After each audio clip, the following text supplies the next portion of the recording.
ഇവ കമന്റ് എഴുതി മോളെ പറ്റിയിട്ട്, അതായത് ഒരു മക്കളെ സ്നേഹിക്കുന്ന മാതാപിതാക്കൾക്ക് ആർക്കും വായിക്കാൻ പറ്റാത്ത രീതിയിലൊരു പിന്നെ ഞാനും ചേട്ടനോട് എന്തെങ്കിലും തെറ്റ് ചെയ്തിട്ടുണ്ടല്ലോ. പിന്നെ ഇത് ജോബി ചോന്നാണ്. സോഷ്യൽ മീഡിയ യൂസ് ചെയ്യുന്ന എല്ലാവർക്കും അറിയാവുന്ന ഒരു മുഖമാണ്. അത്യാവശ്യം നല്ല റീച്ചുള്ള വളരെ നല്ല രീതിയിലുള്ള കോണ്ടന്റ് ഒക്കെ ചെയ്യുന്ന രസമാണ് പുള്ളിക്കാരൻ്റെ വീഡിയോ ഒക്കെ കണ്ടുകൊണ്ടിരിക്കുക. അങ്ങനെ ഇന്നലെ ഞാനൊരു വീഡിയോ ജോബി ചോന്നോണ്ടിന്റെ കണ്ടു. ഒരു പോലീസ് സ്റ്റേഷനിൽ നിൽക്കുകയാണ്. പുള്ളിക്കാരൻ ഒരു കംപ്ലൈന്റ് കൊടുക്കാൻ പോയതാണ്. സംഭവം എന്താണെന്ന് വെച്ചാൽ 2-3 ദിവസം മുമ്പ് ജോബി ചോന്നോണ്ടിന്റെ മോളുടെ ബർത്ത്ഡേ ആയിരുന്നു. അപ്പോൾ അച്ഛനും മോളും കൂടെ പുറത്തൊക്കെ പോയി അതിനുശേഷം ഒരു വീഡിയോ ഒക്കെ എടുത്ത് പോസ്റ്റ് ചെയ്തു. ആ പോസ്റ്റ് ചെയ്ത വീഡിയോയുടെ കമന്റ് ബോക്സിൽ വന്നിട്ട് നമ്മൾ സ്വാഭാവികമായിട്ടും കുറെ ടീമൊക്കെ ഉണ്ട് നമ്മുടെ നാട്ടിൽ. വല്ലവരുടെ കമന്റ് ബോക്സിൽ വന്നിട്ട് അനാവശ്യമൊക്കെ എഴുതി, അച്ഛനെയും മോളെയും പറ്റി അനാവശ്യം എഴുതി വെച്ചു. സ്വാഭാവികമായിട്ടും അച്ഛൻ അത് കൊണ്ടു ഈ പ്രൊഫൈൽ പിന്നിലിരിക്കുന്ന ആളെ കണ്ടുപിടിച്ച് പോലീസ് സ്റ്റേഷനിൽ കംപ്ലൈന്റും കൊടുത്തു. ഒടുവിൽ എവിടെ ഇരിക്കുന്ന ഒരു അപ്പാപ്പനാണ് പ്രതി. പുള്ളിക്കാരൻ വന്നിട്ടാണ് ഈ അച്ഛനെയും മോളെയും കമന്റ് ബോക്സിൽ വന്നിട്ട് വൃത്തികളൊക്കെ എഴുതി വെച്ചത്. ഇത് നമ്മുടെ നാട്ടിൽ ഇപ്പോൾ നടന്നുകൊണ്ടിരിക്കുന്ന പ്രത്യേകം കലാപരിപാടിയാണ്. ഒരു ഫേക്ക് ഐഡിയ ഒക്കെ ഉണ്ടാക്കിയിട്ട് അതിന്റെ കമന്റ് ബോക്സിൽ വന്നിട്ട് പലരുടെയും കമന്റ് ബോക്സ്, പ്രത്യേകിച്ച് സ്ത്രീകളുടെയൊക്കെ കമന്റ് ബോക്സ് വന്നിട്ട് വിവരക്കേടും തെറിയൊക്കെ വിളിച്ചു പറയും. എന്നിട്ട് ഇത് പറഞ്ഞാൽ ആവിഷ്കാര സ്വാതന്ത്ര്യമാണ്, സംസാരിക്കാനുള്ള സ്വാതന്ത്ര്യമാണ്, right to speech and expression. ഒരു സ്പീച്ചും എക്സ്പ്രഷനും ഇല്ല. എല്ലാവരുടെ കമന്റ് ബോക്സിൽ വന്നിട്ട് അനാവശ്യം എഴുതി വിട്ട് കഴിഞ്ഞാൽ ഈ അപ്പാപ്പം നടക്കുന്ന പോലെ കൈ വിലങ്ങ് വിട്ട് തലയും കുലിച്ച് നാട്ടുകാരുടെ മുമ്പിൽ നാണം കെട്ട് നാറ് നടക്കേണ്ടി വരും.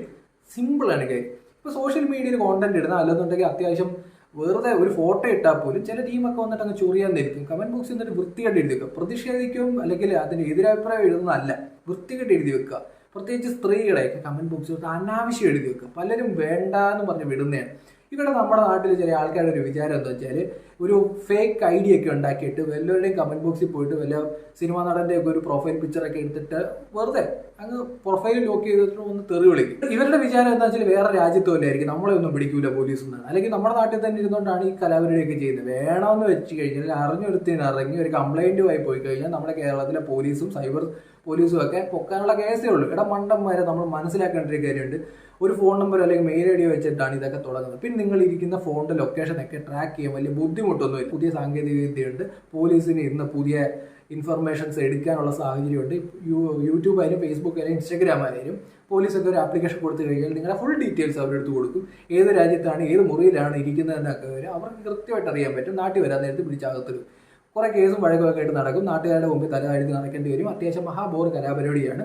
ഇത് പൊതുവെ നമ്മുടെ നാട്ടിൽ നടക്കുന്നതാണ്. പലരുടെയും വിചാരം എന്താണെന്ന് വെച്ചാൽ ഈ ഒരു ഫേക്ക് ഐഡിയ ഉണ്ടാക്കി കഴിഞ്ഞാൽ ഒരാളും കണ്ടുപിടിക്കില്ലെന്നാണ്. കണ്ടുപിടിക്കാനുള്ള സാഹചര്യമൊക്കെ നമ്മുടെ നാട്ടിലുണ്ട് എന്നൊക്കെ നമ്മൾ മനസ്സിലാക്കിക്കണം. അപ്പോൾ ജോബി ചുവന്നുകൊണ്ട് മോളും കൂടെ ഒരു ബർത്ത്ഡേ പരിപാടിയും കാര്യങ്ങളൊക്കെ ആയിട്ട് ഒരു വീഡിയോ ചെയ്തു. അപ്പോൾ അതിൻ്റെ ഇടയിൽ വന്നൊരു അനാവശ്യം പറഞ്ഞ ഒരാളെ നമ്മളിപ്പോൾ കാണുകയാണ്. എവിടെ ഇരിക്കുന്ന ഒരു അപ്പാപ്പനാണ്, ഇന്നീറ്റി നടക്കാൻ പോലും വയ്യാത്ത ഒരാളാണ് ഈ കൈ വിലം കിട്ടുകൊണ്ട് നിൽക്കുന്നത്. ചോദിച്ചപ്പോൾ നിങ്ങൾ എന്നെ കണ്ടിട്ടുണ്ടോ, എന്നെ ഇതിനു മുമ്പ് കണ്ടിട്ടുണ്ട്, എന്നെ അറിയാമെന്ന് ചോദിക്കുമ്പോൾ ഈ പുള്ളിക്കാരൻ ഈ മനുഷ്യനെ അറിയത്തില്ല. പറയാം ഒരു അച്ഛനും മോളും കൂടെ നിൽക്കുമ്പോൾ അതിന് കമന്റ് ബോക്സിൽ വന്നിട്ട് ഇമാതിരി കമന്റ് ഇട്ട് കഴിഞ്ഞാൽ കൈയും വിലങ്ങും വിട്ട് നാട്ടുകാരുടെ മുമ്പിൽ നാണം കെട്ട് തലയും തഴുത്ത് നടക്കേണ്ടി വരും. സിമ്പിളാണ്. ഇത് പൊതുവെ ആരും ഇത് വന്ന് വെറുതെ ഇടുന്നതാണ് ഈ കമന്റൊക്കെ വരാൻ നേരത്ത്. കുറേ ടീമുണ്ട് ഇതുപോലെ കമന്റൊക്കെ വന്ന് കമന്റ് ബോക്സിലൊക്കെ പൊട്ടിക്കുക. ഇവർക്ക് ഭയങ്കര സേഫ് ആണെന്നൊക്കെ വിചാരിച്ചുകൊണ്ടിരിക്കുന്നത്. വേണ്ട, പോട്ടെ.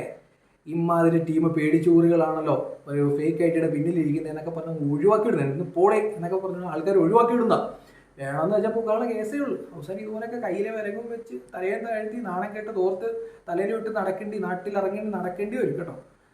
അത് ഞാനിപ്പോൾ ഇത് കാണിക്കാനുള്ള കാര്യം എന്ന് വെച്ചാൽ ജോബി ചുവന്നുകൊണ്ടിൻ്റെ ഒരു വീഡിയോ ഇത് കണ്ടപ്പോൾ ഇതിൻ്റെ ഒരു പ്രായപൂർത്തി പോലും ആവാത്തൊരു കൊച്ചു കുട്ടിയൊക്കെയാണ് ഇതുപോലെ കമൻറ്റ് ഇട്ടെന്നുള്ളത്. ജോബി പറയുന്നത് ഇങ്ങനെയാണ്: എൻ്റെ വീഡിയോയ്ക്ക് വരുന്ന നെഗറ്റീവ് കമൻറ്റുകളൊന്നും ഞാൻ വില വയ്ക്കാറില്ല. ഞാൻ ചെയ്യുന്ന വീഡിയോയുടെ താഴെ നല്ലതായാലും ചീത്തയായാലും അഭിപ്രായം എഴുതാനുള്ള സ്വാതന്ത്ര്യം ജനങ്ങൾക്കുമുണ്ട്. പക്ഷേ വീട്ടിലിരിക്കുന്നവരെ ചേർത്ത് എഴുതാനും പ്രായപൂർത്തിയാവാത്ത എൻ്റെ മകളെ ചേർത്ത് ഒരിക്കലും വായിച്ച് പൂർത്തിയാക്കാൻ പറ്റാത്ത രീതിയിൽ മെസ്സേജാണ് ഈ വ്യക്തി എഴുതിയത്. അദ്ദേഹം ഇതിനു മുമ്പ് പലരോടും ചെയ്തിട്ടുമുണ്ട് എന്നാണ് ഞാൻ അറിഞ്ഞത്. അപ്പോൾ ഈ സ്ഥിരം കലപരിപാടിയാണ്. കുറച്ച് ആൾ ജയിലിൽ പോയി കിടന്ന് അവിടെ ഗോതമ്പുട്ടയാണ്. ഇപ്പം അല്ല, എന്തായാലും ജയിലിൽ കിടക്കുന്ന ഒരു കിടപ്പാണ്. അപ്പോൾ അതൊക്കെ കഴിഞ്ഞ് തിരിച്ചു വരുമ്പോൾ ഈ അസുഖം ഒന്ന് മാറി കിട്ടിക്കോളൂ. ആദ്യമായിട്ട് പേജ് കാണുന്നവർ ഫോളോ ചെയ്യുക. ഇതുപോലുള്ള അപ്പാപ്പന്മാരെയൊക്കെ പിടിച്ച് അകത്തിടുന്നതാണ് നല്ലത്.